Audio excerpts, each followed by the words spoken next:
Hi, this is Wendy Owens. For my project proposal, I will be looking into mapping wetland degradation.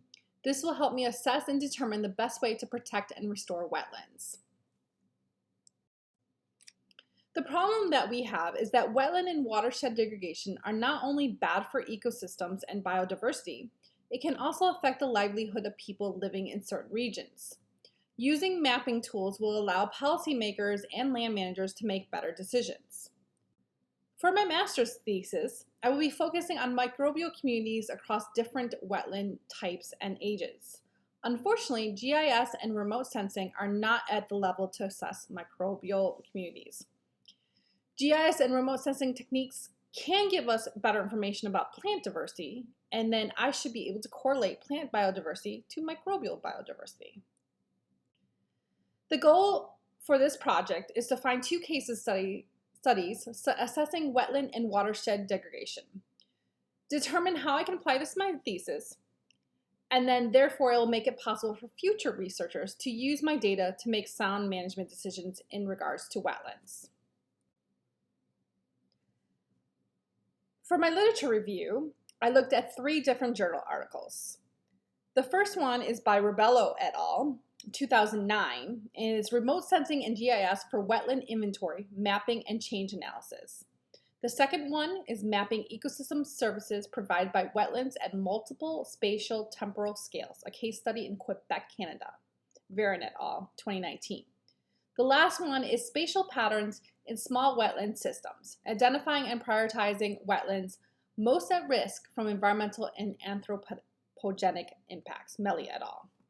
First, we'll look at Rebello et al.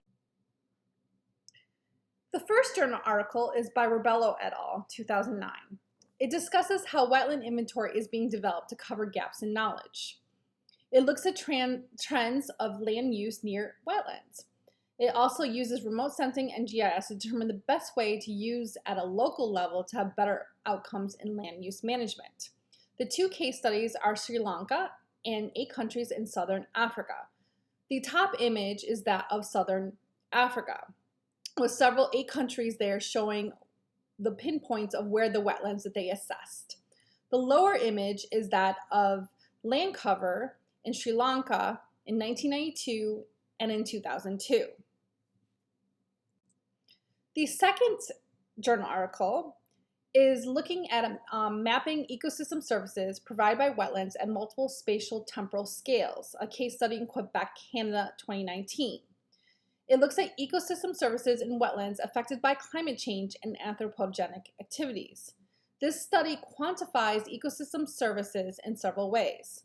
My main interest is their second objective, temporal land use mapping for past 1984, recent 2011, and future scenarios 2050. The outcome of the study is a reproducible multi-scale method that can be applied to other studies as well. The map onto the left is the image of their site that they assessed from 1984 to 2011, and then they predicted the 2050 image. This next slide refers to the different maps showing Habitat Support Service in 2011 on the left, and it distinguishes between wetland connectivity, anthropogenic barrier, natural heterogeneity, and economic indicators. Figure 5, which is on the top right, maps of the ecosystem service indicators for the Maintaining Habitat Support Service at 2 spatial scales, the sub-watershed and the micro-watershed.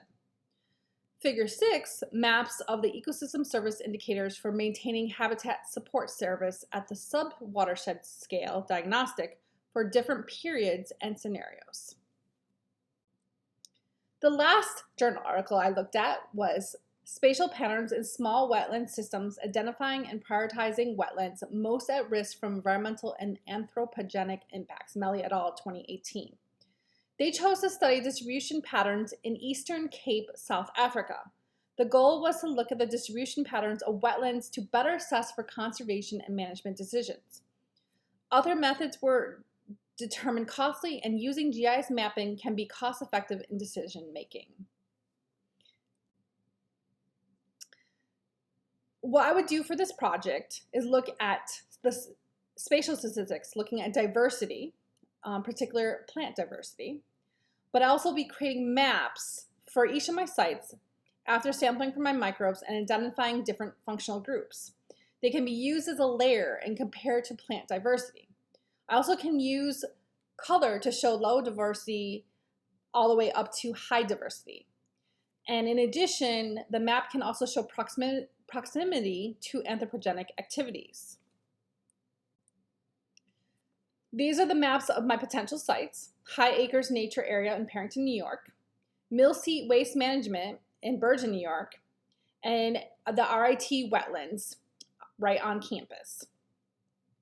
I'm in the process of creating my proposal, and hopefully I can make use of the GIS mapping tools.